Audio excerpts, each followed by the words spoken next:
नमस्कार साथियों, आज मैं एक महत्वपूर्ण जानकारी के साथ फिर से उपस्थित हूँ। जो शिक्षक बनना चाहते हैं, जिनकी शैक्षणिक कार्य में रुचि है, उनके लिए एक बहुत ही महत्वपूर्ण बड़ी खबर, खुशखबरी है उनके लिए। जो मध्य प्रदेश के उच्च शिक्षा विभाग में इन्होंने वर्ष 2024-25 के लिए बीएड, एमएड, बीपीएड, एमपीएड, द्विवर्षीय, बीएड, एमएड, एकीकृत 3 वर्षीय एवं BEd, BSc BEd, BA BEd, BLD 4 वर्षीय तथा बीएड अंशकालीन 3 वर्षीय पाठ्यक्रमों की जो रूपरेखा है, प्रवेश तिथि है और प्रवेश प्रक्रिया है, वो घोषित कर दिए हैं। यह प्रक्रिया पूर्णतः ऑनलाइन है, ऑनलाइन प्रवेश प्रक्रिया होना है। इसके लिए जो है महत्वपूर्ण नियम, प्रवेश संबंधी तथा प्रवेश तिथि जो निम्न है, मैं उनकी जानकारी साझा करने का प्रयास करूँगा। जो महत्वपूर्ण बिंदु हैं, जिनको जानना हमारे लिए आवश्यक है, वो जो है मैं आपके बीच में साझा करने जा रहा हूँ। अंत तक वीडियो में बने रहिएगा, जिससे संपूर्ण प्रक्रिया, प्रवेश प्रक्रिया और प्रवेश तिथि के बारे में आपको संपूर्ण जानकारी मिल जाएगी। तो चलिए हम प्रारंभ करते हैं। सबसे पहले तो एक मध्य प्रदेश शासन उच्च शिक्षा विभाग का पत्र देखते हैं। जो आदेश है, यह जो है आदेश दिनांक 8/4/2024 का आदेश है।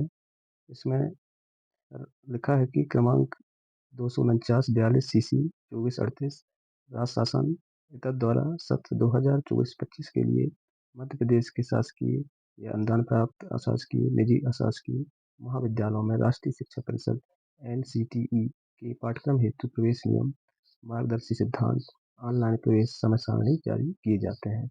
तो इस प्रकार से इन्होंने आदेश जारी कर दिए हैं। तो सबसे पहले हम इसका जो है महत्वपूर्ण प्रवेश नियम और मार्गदर्शी सिद्धांत समझते हैं कि होना क्या है इसमें। तो सबसे पहले हम देखते हैं इसमें कि जिसका उद्देश्य क्या है, हमारे मध्य प्रदेश शासन उच्च शिक्षा विभाग का उद्देश्य क्या है, इसको भी थोड़ा बहुत जानने का प्रयास करेंगे। कि देश के अध्यापक शिक्षण प्रशिक्षण कार्यक्रम का संचालन विद्यालयों में शिक्षण के लिए प्रशिक्षित शिक्षकों को तैयार करने के उद्देश्य से किया जाता है। ऐसे पाठ्यक्रमों का विनिमय केंद्रीय अधिनियम से स्थापित राष्ट्रीय अध्यापक शिक्षा परिषद द्वारा किया जाता है। वर्तमान में अध्यापक शिक्षण परिषद कार्यक्रमों के विनिमय के लिए राष्ट्रीय अध्यापक शिक्षा परिषद विनियम 2014 प्रभावशील है। 2 वर्षीय अध्यापक शिक्षा कार्यक्रमों पाठ्यक्रमों शिक्षा में स्नातक डिग्री बीएड, शिक्षा में मास्टर डिग्री एमएड, शारीरिक शिक्षा स्नातक डिग्री बीपीएड, शारीरिक शिक्षा में मास्टर डिग्री एमपीएड, 3 वर्षीय एकीकृत बीएड एमएड, 4 वर्षीय एकीकृत बीए बीएड, बीएससी बीएड एवं बीएल तथा बीएड अंशकालीन 3 वर्षीय पाठ्यक्रमों के प्रथम वर्ष सत्र 2024-25 में प्रवेश के लिए प्रवेश प्रक्रिया को संचालित करने के उद्देश्य से यह मार्गदर्शी सिद्धांत 2024-25 जारी किए जाते हैं। तो इसका मुख्य उद्देश्य ये है। अब हम इसके जो महत्वपूर्ण बिंदु हैं, उस पर जानना चाहते हैं। सबसे पहले महत्वपूर्ण बिंदु है कि संस्थाओं में उपलब्ध सीट संख्याओं का विभाजन, कि हमारे जो संस्था है उसमें सीटों का विभाजन किस प्रकार किया गया है। सबसे पहले तो सीट का विभाजन जो है, ये सभी कोर्सों के में एक तो 2 प्रकार की कैटेगरी, मध्य प्रदेश राज्य के मूल निवासी तथा अन्य बाहरी राज्यों की अभ्यर्थी। तो यहाँ पर स्पष्ट दिया गया है कि मध्य प्रदेश राज्य के मूल निवासियों को 75% सीट दी जाएगी तथा जो बाहर के अन्य राज्य के हैं उनको 25%। और इसी प्रकार एक इसमें दिया है जो अल्पसंख्यक संस्थाएं हैं, जो अल्पसंख्यक महाविद्यालय हैं, अल्पसंख्यक संस्थाओं में जो है जो ऑनलाइन काउंसलिंग जो है होगी, इसमें जो है 50% जो है अल्पसंख्यक विद्यार्थियों को मिलेगा तथा बाकी 50% गैर अल्पसंख्यक विद्यार्थियों को एक-एक के अनुपात में प्रवेश दिया जाएगा। इस प्रकार से जो है संस्थाओं में उपलब्ध सीट संख्याओं का विभाजन है।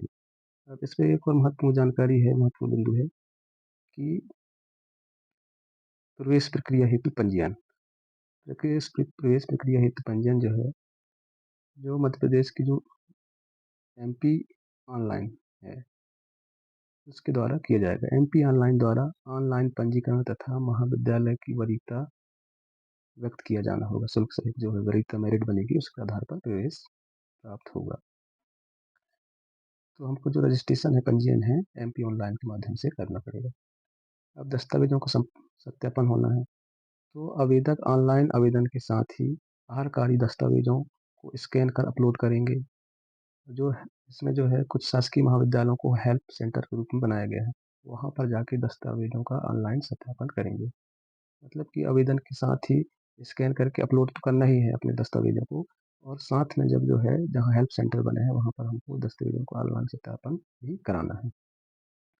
आवेदन का ऑनलाइन सत्यापन न होने की स्थिति में आवेदक द्वारा निर्धारित तिथियों में निर्धारित हेल्प सेंटर, जो कि चयनित शासकीय महाविद्यालय एवं विश्वविद्यालय हैं, में स्वयं उपस्थित होकर दस्तावेज़ों का सत्यापन कराना अनिवार्य होगा। आवेदक द्वारा निर्धारित तिथि तक पोर्टल के माध्यम से ऑनलाइन निर्धारित शुल्क जमा करने एवं प्रवेश पोर्टल से शुल्क जमा करने की पुष्टि होने पर ही आवेदक का नाम संबंधित महाविद्यालय की प्रवेश सूची में दर्शित होगा। आवेदक को ऑनलाइन प्रवेश शुल्क जमा करने के उपरांत संबंधित हेल्प सेंटर पर भौतिक रूप से उपस्थिति के साथ मूल दस्तावेज के आधार पर स्कैन दस्तावेजों का पुनः सत्यापन कराना होगा। जब प्रवेश प्रक्रिया लगभग जब हो जाएगा, शुल्क देना होगा, तो पुनः फिर से मिलान होगा। तो इस प्रकार से दस्तावेजों का सत्यापन है। अब हम इस प्रकार प्रवेश प्रक्रिया में पंजीयन हो जाएगा, फिर मेरिट सूची का प्रकाशन भी होगा। तो मेरिट सूची का प्रकाशन जो आहर्ताकारी परीक्षा के प्राप्तांकों के आधार पर होगा। तो आहर्तकारी परीक्षा के प्राप्तांक एवं बीपीएड एमपीएड हेतु वांछित अन्य प्राप्तांकों क्रम से, तो बीपीएड और एमपीएड में कुछ की जो मेरिट सूची बनेगी उसको कुछ अलग है, उसकी कनिक अलग है। इसके बाद और आगे देखते हैं, तो इस प्रकार से मेरिट सूची बन जाएगी। अब हम इसके महत्वपूर्ण चीज़ और देख लेते हैं। शैक्षणिक योग्यता पात्रता क्या है? जैसे हमारा जो पाठ्यक्रम है बीएड, बीएड के लिए पात्रता है स्नातक एवं स्नातकोत्तर उपाधि विज्ञान, समाज विज्ञान, मानविक विज्ञान में न्यूनतम 50% अंकों के साथ उत्तीर्ण होना चाहिए। इसके अतिरिक्त इंजीनियर या तकनीकी विज्ञान एवं गणित विशेषज्ञता या अन्य समकक्ष परीक्षा 55% अंकों के साथ उत्तीर्ण है। स्नातक एवं स्नातकोत्तर पाठ्यक्रम की अवधि क्रम से 3 एवं 2 वर्ष मान्य होगी। अब इसमें जो है जो आरक्षित वर्ग है, जैसे अनुसूचित जाति तथा अनुसूचित जनजाति के आवेदक को आहतादायी अंकों में 5% की छूट दी जाएगी। जैसे न्यूनतम अंक 50% है, तो जो आरक्षित श्रेणी के जो उम्मीदवार हैं उनको 45% न्यूनतम रहेगा स्नातक। अब एक पाठ्यक्रम जैसे एम.एड है, एम.एड में के लिए जो है पात्रता है बीए या बी.एड, बीएससी बीएड, बीएलडी में 50% अंकों अथवा समकक्ष ग्रेड के साथ अथवा डीएलडी के साथ स्नातक उपाधि में 50% अंकों के साथ उत्तीर्ण होना चाहिए एम.एड के लिए, और वही आरक्षित श्रेणी के लिए 5% की छूट दी जाएगी। बीपीएड के लिए जो है किसी विषय में स्नातक डिग्री न्यूनतम 50% अंकों के साथ, और शारीरिक शिक्षा में स्नातक उपाधि न्यूनतम 45% अंकों के साथ उत्तीर्ण, या किसी विषय में स्नातक डिग्री शारीरिक शिक्षा में अनिवार्य वैकल्पिक विषय के साथ न्यूनतम 45% अंकों के साथ उत्तीर्ण। तो इस प्रकार से बीपीएड के लिए है। एमपीएड के लिए भी लगभग यही है। बीएड एमएड के लिए, बीएड एमएड जो एकीकृत कोर्स होगा 3 वर्ष का, जिसमें स्नातक डिग्री 55% अंकों के साथ उत्तीर्ण होना है, और आरक्षित श्रेणी के लिए एससी एसटी के लिए 5% की छूट दी जाएगी। बीए बीएड के लिए जो है उच्चतर माध्यमिक परीक्षा 12वीं या इसके समकक्ष जो भी परीक्षा है उसका जो है 50% अंकों के साथ उत्तीर्ण होना अनिवार्य है, और 5% नियमानुसार आरक्षित श्रेणी को छूट दी जाएगी। बीएससी ही 12th होना चाहिए साइंस विषय के साथ, और न्यूनतम 50% अंकों के साथ, आरक्षित श्रेणी को वही 5% के साथ। बीएलडी, बीएलडी में भी हायर सेकेंडरी परीक्षा अथवा इसके समकक्ष परीक्षा न्यूनतम 50% अंकों के साथ उत्तीर्ण होना चाहिए। बीएड, बीएड जो है अंशकालीन है, 3 वर्षीय कोर्स है। इसमें जो है न्यूनतम 2 वर्ष की सेवा अवधि पूर्ण कर चुके उच्च प्राथमिक और माध्यमिक स्कूल के पूर्ण कालिक अध्यापक जिन्होंने विज्ञान, मानविकी, सामाजिक विज्ञान में स्नातक डिग्री तथा अथवा स्नातकोत्तर डिग्री विज्ञान और गणित की पृष्ठभूमि विशेषज्ञता सहित इंजीनियर अथवा प्रौद्योगिकी में स्नातक डिग्री न्यूनतम 50% अंकों के साथ उत्तीर्ण की हो। इसमें जो कार्यरत शिक्षक हैं उनके लिए है ये अंशकालीन 3 वर्षीय पाठ्यक्रम। तो इस प्रकार से पात्रता है कोर्सों के आधार पर, पाठ्यक्रम के आधार पर। यहाँ पर उसकी महत्वपूर्ण चीज़ और देखते हैं। बहुत ही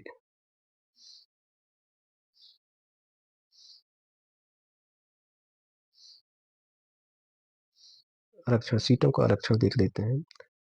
आरक्षण प्रतिशत, मध्य प्रदेश के मूल निवासियों के लिए आरक्षित 75% एवं बाहरी राज्यों हेतु उपलब्ध 25% स्थानों में विभिन्न श्रेणियों के लिए स्थानों का आरक्षण प्रतिशत के अनुसार होगा। अनुसूचित जाति, मध्य प्रदेश के मूल निवासियों के लिए 16%, बाहर राज्यों के निवासी के लिए 15%, अनुसूचित जनजाति के लिए 20% और बाहर राज्य के निवासी के लिए 7.5%, 7.5%, अन्य पिछड़ा वर्ग 14% और बाहर राज्यों के लिए 14%, आर्थिक रूप से कमजोर वर्ग EWS जो 10% और बाहर राज्यों के लिए भी 10% है। इस प्रकार से आरक्षण, सीटों का आरक्षण है। और हम आगे देखेंगे इसमें आप PDF जो उपलब्ध है उच्च शिक्षा विभाग की साइट पर, उसको आप पढ़ लीजिएगा, इसमें पूरी जानकारी है। इसमें जो है और आगे बताना चाहते हैं, इसमें कुछ प्रमाण पत्रों का प्रारूप है जो सभी PDF में दिए गए हैं। PDF में दिया गया है, आप उसको व्यवस्थित तरीके से देख लें, पढ़ लें। इसमें जो है सहायता केंद्रों की सूची भी है पूरे मध्य प्रदेश में जिलावार, उसको आप आराम से देख लें कि आपके जिले का सहायता केंद्र कहाँ है, कौन सा महाविद्यालय है, उस पर आप जो है सत्यापन करा सकते हैं। एक चीज है जो सामान्य पूछे जाने वाले प्रश्न हैं, इसको मैं थोड़ा सा बता देता हूँ। जैसे प्रश्न हमारे मन में आ जाते हैं, उसमें जो है इस प्रकार के प्रश्न हो सकते हैं। उच्च शिक्षा विभाग द्वारा आयोजित MCT पाठ्यक्रम की ऑनलाइन प्रवेश प्रक्रिया हेतु पंजीयन कहाँ करना होगा? तो इसका सीधा उत्तर है कि उच्च शिक्षा विभाग द्वारा आयोजित MCT पाठ्यक्रम का ऑनलाइन प्रवेश प्रक्रिया हेतु पंजीयन या रजिस्ट्रेशन हेतु MP ऑनलाइन के पोर्टल http://mpionline.gu.in पर क्लिक करें। इसके पश्चात MCT के आइकन पर क्लिक कर संबंधित पाठ्यक्रम पर पंजीयन फॉर्म की लिंक उपलब्ध होगी। दूसरा प्रश्न ये हो सकता है, क्या पंजीयन फॉर्म में त्रुटि सुधार संभव है? हाँ, पंजीयन आवेदन फॉर्म में निर्धारित अवधि तक त्रुटि सुधार हेतु आवेदक निकटतम शासकीय महाविद्यालय हेल्प सेंटर पर जाकर त्रुटि सुधार करवा सकेंगे। पंजीयन के पश्चात सत्यापन कहाँ कराना होगा, यह भी प्रश्न होगा। सरल है, पंजीकृत आवेदकों को दस्तावेज के सत्यापन हेतु महाविद्यालय में जाने की आवश्यकता नहीं होगी। आवेदक के दस्तावेजों के सत्यापन की प्रक्रिया शासकीय महाविद्यालय हेल्प सेंटर के माध्यम से ऑनलाइन संपन्न की जाएगी। इस एक ये जो है महत्वपूर्ण, बहुत लोगों को मन में प्रश्न आता है कि स्नातक अंतिम वर्ष या 6वें सेमेस्टर का परीक्षा परिणाम घोषित न होने की स्थिति में प्रयोरिता हेतु पंजीयन फॉर्म में कौन से प्राप्तांक या प्रतिशत दर्ज करना होगा? यह प्रश्न जो है अधिकांश उन छात्रों से आता है जो जिनका जो है पूर्ण रूप से भी स्नातक नहीं हुआ है, उनका अंतिम सत्र है या अंतिम वर्ष में परीक्षा दे चुके हैं या दे रहे हैं। तो इसका यही उत्तर है कि आहारकारी स्नातक अंतिम वर्ष या 6वें सेमेस्टर का परीक्षा परिणाम घोषित न होने की स्थिति में प्रावधानिक प्रवेश हेतु प्रथम एवं द्वितीय वर्ष, प्रथम से पंचम सेमेस्टर तक के प्राप्तांकों का प्रतिशत ऑनलाइन पंजीयन के समय दर्ज करना होगा। तो आपने पिछले जो प्रथम द्वितीय जो वर्ष है उसके अंक डाल सकते हैं, या प्रथम से पंचम सेमेस्टर के जितने भी अंक हैं उनको आप दर्ज कर सकते हैं। गुणानुक्रम का निर्धारण प्रावधानिक प्रवेश हेतु दर्ज प्राप्तांकों के आधार पर ही होगा। प्रवेश शुल्क भुगतान किस प्रकार किया जा सकता है? प्रवेश शुल्क भुगतान आवेदक net banking, credit card, debit card, UPI के माध्यम से स्वयं कर सकेगा या उपरोक्त सुविधा उपलब्ध न होने पर कियोस्क के माध्यम से शुल्क भुगतान कर अपना प्रवेश सुनिश्चित कर सकेगा। प्रवेश शुल्क भुगतान के समय ट्रांजैक्शन फेल होने की स्थिति में क्या करना होगा? उत्तर है इसका, प्रवेश शुल्क का ट्रांजैक्शन फेल होने की स्थिति में आवेदक का प्रवेश सुनिश्चित नहीं होगा। अतः ट्रांजैक्शन फेल होने की स्थिति में आवेदक को अपने पोर्टल के माध्यम से निर्धारित समय सीमा में प्रवेश शुल्क भुगतान करना अनिवार्य होगा, अन्यथा आवेदक का नाम प्रवेश सूची में दर्शित नहीं होगा। सीट आवंटन न होने की स्थिति में मुझे क्या करना होगा? ये सबसे महत्वपूर्ण प्रश्न है कि सीट आवंटित न होने पर आगामी चरण में शामिल होने हेतु समय सारणी अनुसार पुनः वरीयता व्यक्त करना होगा। अगला प्रश्न यह है कि प्रवेश शुल्क जमा करने के पश्चात प्रवेश निरस्तीकरण एवं शुल्क वापसी की प्रक्रिया क्या होगी? आवेदक को प्रवेश निरस्तीकरण हेतु ऑनलाइन पोर्टल के माध्यम से आवेदन करना होगा। आवेदन निरस्तीकरण OTP आधारित होने से प्रवेश स्वयं निरस्त हो जाएगा। प्रवेश ऑनलाइन निरस्त होने के विभागीय पोर्टल के माध्यम से प्रवेश शुल्क की पूर्ण राशि ऑनलाइन वापस की जाएगी। प्रवेश निरस्त होने के पश्चात प्रवेश शुल्क रिफंड कहाँ होगा? तो इस प्रकार से जो है प्रश्न है, एक प्रश्न ये है कि बीएड पाठ्यक्रम हेतु मान स्नातक एवं स्नातकोत्तर पाठ्यक्रम कितने वर्ष की होना चाहिए? सवाल है कि स्नातक जो है 3 वर्ष का होना चाहिए, स्नातकोत्तर जो है 2 वर्ष का होना चाहिए, कंप्लीट होना चाहिए, तभी आप पात्र हैं। तो इस प्रकार से ये महत्वपूर्ण जानकारी है बीएड प्रवेश संबंधित। और हम अब बात करते हैं कि जो प्रवेश प्रक्रिया है उसकी तिथि क्या है। हम बीपीएड, एमपीएड, बीएड, एमएड एकीकृत 3 वर्षीय बीए, बीएड, बीएससी बीएड एवं बीएलएड तथा बीएड अंशकालीन 3 वर्षीय पाठ्यक्रम 2024-25 में प्रवेश प्रक्रिया हेतु समय सारणी जो इस प्रकार है। तो सबसे पहले जो है जो निर्धारित तिथियां हैं, सबसे पहले आवेदकों द्वारा ऑनलाइन पंजीयन एवं शिक्षण संस्था को चयन या वरीयता व्यक्त करना। इसकी जो तिथि है 1/5/2024 से 9/5/2024 तक। इसके बाद जो है निर्धारित हेल्प सेंटर द्वारा दस्तावेजों का ऑनलाइन सत्यापन जो दिनांक 2/5/2024 से 11/5/2024 तक है। त्रुटिपूर्ण एवं अपठनीय दस्तावेजों के आवेदकों द्वारा निकट के हेल्प सेंटर में उपस्थित होकर सत्यापन करना। इसका जो डेट है 2/5/2024 से लेकर 14/5/2024। समेकित मेरिट सूची का प्रकाशन, संपूर्ण मेरिट सूची का जो प्रकाशन होगा प्रथम चरण में वो है 15/5/2024। मेरिट एवं वरीयता अनुसार प्रथम चरण में सीट आवंटन जो है 21/5/2024 को प्रथम सीट चरण में सीट आवंटन हो जाएगा। आवेदक विद्यार्थी द्वारा प्रवेश निर्धारित शुल्क का ऑनलाइन भुगतान किया जाना है, वो होगा 21/5/2024 से लेकर 25/5/2024 तक। ये होगी प्रथम चरण। द्वितीय चरण जो है नवीन पंजीयन, ऐसे आवेदक जो पूर्व में प्रवेश हेतु पंजीयन नहीं करा सके हैं वे पंजीयन कर शेष चरणों में रिक्त स्थान पर प्रवेश आवंटन हेतु गुणानुक्रम अनुसार पात्र होंगे। तो इसकी जो डेट है द्वितीय चरण की 21/5/2024 से लेकर 28/5/2024 तक है। निर्धारित हेल्प सेंटर द्वारा दस्तावेजों का ऑनलाइन सत्यापन 22/5/2024 से लेकर 30/5/2024 तक है। त्रुटिपूर्ण एवं अपठनीय दस्तावेजों के आवेदन द्वारा निकट के हेल्प सेंटर में उपस्थित होकर सत्यापन कराना 22/5/2024 से लेकर 1/6/2024 तक है। समेकित मेरिट सूची का प्रकाशन होना है 3/6/2024। इसके बाद जो मेरिट एवं वरीयता अनुसार द्वितीय चरण जो सीट आवंटन है वो 9/6/2024। आवेदक विद्यार्थी द्वारा प्रवेश हेतु निर्धारित शुल्क का ऑनलाइन भुगतान किया जाना है 9/6/2024 लेकर 13/6/2024 में। तृतीय चरण ये नवीन पंजीयन, जैसे आवेदक जो पूर्व प्रवेश हेतु पंजीयन नहीं कराए हैं उनके लिए भी इसमें पात्र हैं, वो प्रवेश दे सकते हैं, मतलब पंजीयन करा सकते हैं। उसकी जो डेट है 7/6/2024 से लेकर 12/6/2024 तक है। दस्तावेजों का सत्यापन है ऑनलाइन 8/6/2024 से लेकर 13/6/2024 तक।